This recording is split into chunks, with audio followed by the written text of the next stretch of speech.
ओम शिवोहम शिवोहम शिवोहम। ओम सच्चिदानंद रूपाय विश्वोत्पत्त्यादि Hathaway तापत्रय विनाशाय श्री कृष्णाय वयं नमः। श्री कृष्णाय वयं नमः। ओम अखंडानंद बोधाय शिष्य संतापहारणे सच्चिदानंद रूपाय तस्मै श्री गुरवे नमः। तस्मै श्री गुरवे नमः। ओम। पूर्व प्रसंग में आप श्रवण कर रहे थे, आप संत बनेंगे तो संत मिलेंगे। मानव स्वभाव से संत होता है। जब तक आपकी दृष्टि गुण दोषों से भरी हुई है, तब तक संत में भी आपको दोष दिखाई देंगे, दोष दिखेंगे। इसलिए शास्त्रों में कहा, दृष्टिम ज्ञानमयीं कृत्वा पश्येत ब्रह्ममयम जगत। इस दृष्टि को ज्ञानमयी बनाओ, इस दृष्टि को ब्रह्ममयी बनाओ, इस दृष्टि को भगवतमयी बनाओ। पश्येत ब्रह्ममयम जगत, और दृष्टि को ब्रह्ममयी बना करके संपूर्ण विश्व को, ब्रह्मांड को, जगत को ब्रह्म स्वरूप देखो, भगवत स्वरूप देखो। इसी में कल्याण है, अपना इसी में उद्धार है। जब तक दृष्टि गुण दोषमयी रहेगी, तब तक अभिमान नष्ट नहीं हो सकता। और अभिमान आए तो मनुष्य का पतन होता है, और अभिमान जाए तो दीनता आने पर, सरलता आने पर, स्वच्छता पवित्रता आने पर मनुष्य का कल्याण होता है। वैसे ये है, दुनिया में ऐसा कोई व्यक्ति नहीं है जिसमें कोई न कोई दोष न हो। इसके लिए एक बात याद दिलाते हैं कि यह संत जो होते हैं वो भगवान के बालक होते हैं। तो भगवान भी संतों में जानबूझ करके एक दो दोष छोड़ देते हैं। जैसे छोटे बच्चे को जब माँ नहलाती है, धुलाती है और उसे अच्छे कपड़े पहनाती है, उसको तेल लगाती है, कंघी करती है, और जब बच्चा एकदम बढ़िया हो जाता है तो काजल का टीका उसके गाल पर लगा देती है। आंखों में तो काजल लगाती ही है, लेकिन गाल पर भी लगा देती है, इसलिए कि बच्चे को कहीं नजर न लगे। तो इसी तरह से इरादा पूर्वक भगवान भी संतों में कोई न कोई एक दो दोष छोड़ देता है, ताकि मेरे लाडले लालों को नजर न लगे। वैसे सिद्धांत की बात यह है कि कपड़े बदलने की जरूरत नहीं है, कलेजा बदलने की जरूरत है। शरीर के कपड़े बदलने की जरूरत नहीं है, स्वरूप को बदलने की जरूरत है। कि देह अध्यास हटाकर अपने स्वरूप को देखो, जो आपका स्वरूप चेतन स्वरूप है। साधक कितना ही ऊंचा हो, बदलना तो मन का है। मन के बदलने से ही जीवन में श्रेय की प्राप्ति होती है। जो मन के गुलाम होते हैं वह सदा दुखी रहते हैं। जो मन के गुलाम होते हैं, जो सदा दुखी रहते हैं, इसलिए मन को गुलाम बनाओ, मन के गुलाम न बनो। और हमेशा मृत्यु का भय रखो जीवन में। कोई कितना ही बड़ा हो, कोई कितना ही छोटा हो, धनवान हो, गरीब हो, सुंदर हो, असुंदर हो, जो भी है, एक दिन मृत्यु तो सबकी आनी ही है। इसलिए मृत्यु से डरो। राजा परीक्षित के मन में मृत्यु का भय जागृत हुआ, यही आधार था उसका। और मृत्यु का भय जागृत होने से उसका अंतःकरण एकदम स्वच्छ हो गया, पवित्र हो गया। क्योंकि मृत्यु का भय होने से व्यक्ति पाप कर्मों से बचता है। मृत्यु के समय जो पीड़ा होती है वो बहुत भयंकर होती है। एक बिच्छू डंक मार दे तो उसके जहर से जो दर्द होता है, व्यक्ति कितना बिलबिलाता है। और मृत्यु के समय तो हजारों बिच्छुओं के डंक मारने का दर्द होता है। इसलिए जीवन निष्पाप होता है तो संत स्वतः मिल जाते हैं। राजा परीक्षित का जीवन निष्पाप हुआ, निरअहंकार हुआ, गुण दोषों से रहित हुआ, तो उसको श्री सुखदेव जी मिल गए। और वो सुखदेव जी भी ऐसे मिले जो गुण दोषों से रहित हैं,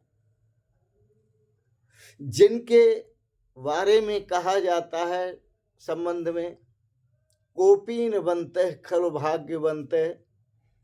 कोपीनधारी श्री सुखदेव जी को जिसने भी देखा तो देखने पर कहा ये तो साक्षात भगवान लगते हैं। कोपीन बनते खल भाग्यवंते, ये तो साक्षात नारायण का स्वरूप है, भगवान का स्वरूप है।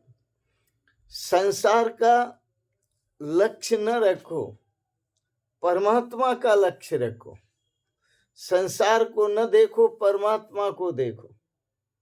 इसलिए संत अपनी वृत्ति को क्षण प्रतिक्षण परमात्मामयी बनाते हैं और परमात्मा को देखने की प्रवृत्ति बनाते रहते हैं। परमात्मा को देखने की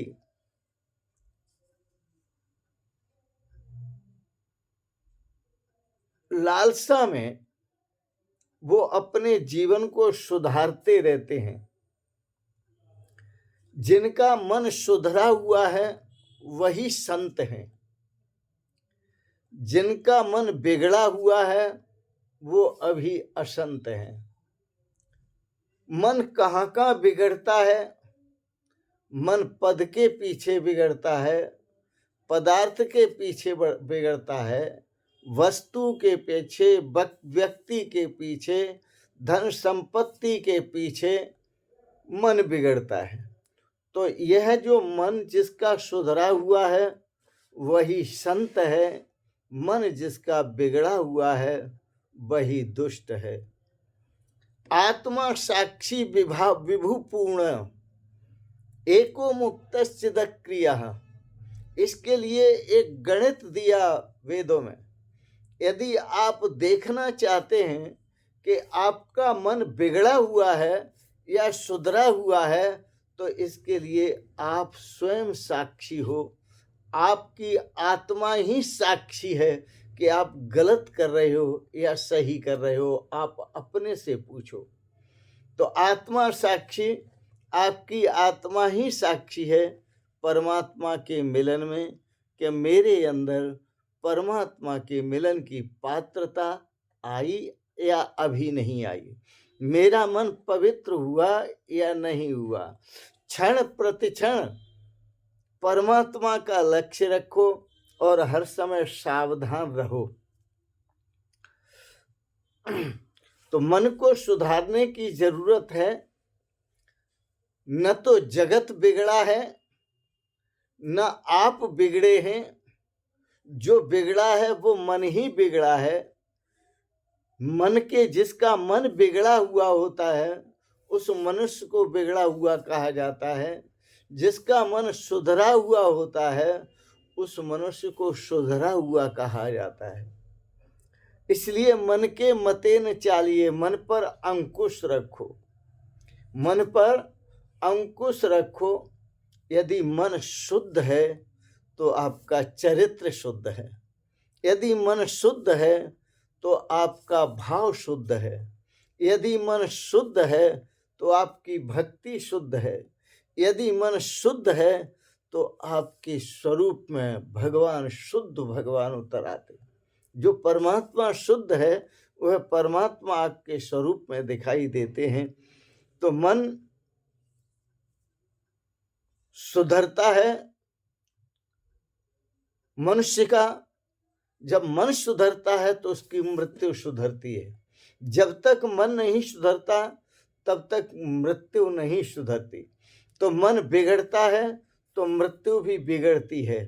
परीक्षित राजा ने जब सुना कि 7वें दिन मुझे तक्षक सर्प डस लेगा, मैंने संतों के साथ अन्याय किया है, ये उनका शाप है, मुझे 7वें दिन तक्षक सर्प डसेगा, मृत्यु का भय हुआ, राजपाट सब छोड़ दिया और संतों की तलाश में, क्योंकि इस मृत्यु के भय से बचने का जो उपाय है वो संतों के पास होता है, तो संत ही बता सकते हैं। इसलिए संत शरण में चलो।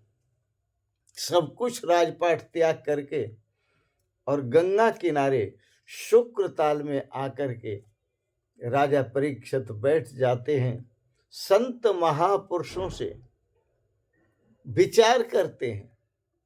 इससे पूर्व मेरा विलासी जीवन था, अब मुझे विलासी जीवन नहीं चाहिए, अब तो मुझे विष्णुमय जीवन चाहिए। अब मुझे एक ऐसा जीवन चाहिए जिससे मेरा कल्याण हो और मेरा अंतकाल सुधरे, मेरी मृत्यु सुधरे, मुझे जीवन में मेरे श्रेय की प्राप्ति हो, मुझे जीवन में मेरे कल्याण की प्राप्ति हो। राजा परीक्षित का विलासी जीवन, जो विलासी जीवन था वो वैराग्य में बदल गया, और वैराग्य में बदल गया तो उसका जीवन सुधर गया। एकदम उसका विरक्त जीवन हुआ। पहले आसक्त जीवन था, अब विरक्त जीवन हुआ। महाराज, जो मृत्यु के रहस्य को जानता है, मृत्यु के समय जो कष्ट होते हैं, कितने कितने कष्ट होते हैं, तो मरते समय में जो वेदना होती है वो अत्यंत दुखदाई होती है। इसलिए महापुरुषों ने लिखा है, बड़ा सुंदर लिखा है, जन्म दुखम जरा दुखम जाया दुखम पुनः पुनः अंत कालम महादुखम तस्मात् जाग्रही जाग्रही जाग्रही। जन्म दुख है, वृद्धावस्था भी एक दुख है, जाया पुत्र पौत्र आदि भी दुख हैं, पत्नी भी एक दुख है और बार बार दुख है। अंत कालम महादुखम, जो अंत का समय है, मृत्यु का समय, वह भी बड़ा दुखमय है। इसलिए हे साधको, जाग्रही जाग्रही जाग्रही, जागो जागो जागो। देख रहे हो मीठे सपने, सपने कब होते हैं अपने, मोह नींद को त्यागो, जागो जागो जागो। महापुरुष बड़ी सुंदर लोरियां देते हैं और बड़े प्यार के साथ जगाते हैं। कैसे जगाते हैं? जागो सज्जन वृंद हमारे, मोह निशा के शोभन हारे। जागो जागो हुआ सवेरा, मोह निशा का उठ गया डेरा। ज्ञान भान ने किया उजेरा, आशा दुखद अस्त भय तारे। जागो सज्जन वृंद हमारे, मोह निशा के शोभन हारे। जानो तभी कि अब हम जागे, कब? जानो तभी कि अब हम जागे, जब मन खुद विषयों से भागे। जब मन खुद विषयों से भागे, पूर्ण चेत ब्रह्म में लागे। पूर्ण चेत ब्रह्म में लागे, जिसको ध्या कर संत सुखारे। जिसको ध्या कर संत सुखाले। जागो सज्जन वृंद हमारे, जागो सज्जन वृंद हमारे। जग कर संत शरण में आओ, जग कर संत शरण में जाओ। जाकर सोहम ध्यान लगाओ, जाकर सोहम ध्यान लगाओ। पूर्ण शांति हृदय में पाओ, पूर्ण शांति हृदय में पाओ। मिट जावे भव संकट सारे, मिट जावे भव संकट सारे। जागो सज्जन वृंद हमारे, मोह निशा के शोभन हारे। याद रखना, स्वर्ग में या बैकुंठ में मृत्यु का निवारण नहीं है। यमदूत जब जकड़ कर ले जाएंगे तो वहां कोई उपाय भी नहीं चलेगा और आपको पता भी नहीं होगा कि मैं कहां जाऊंगा। कई एक तो समझदार भी बनते हैं,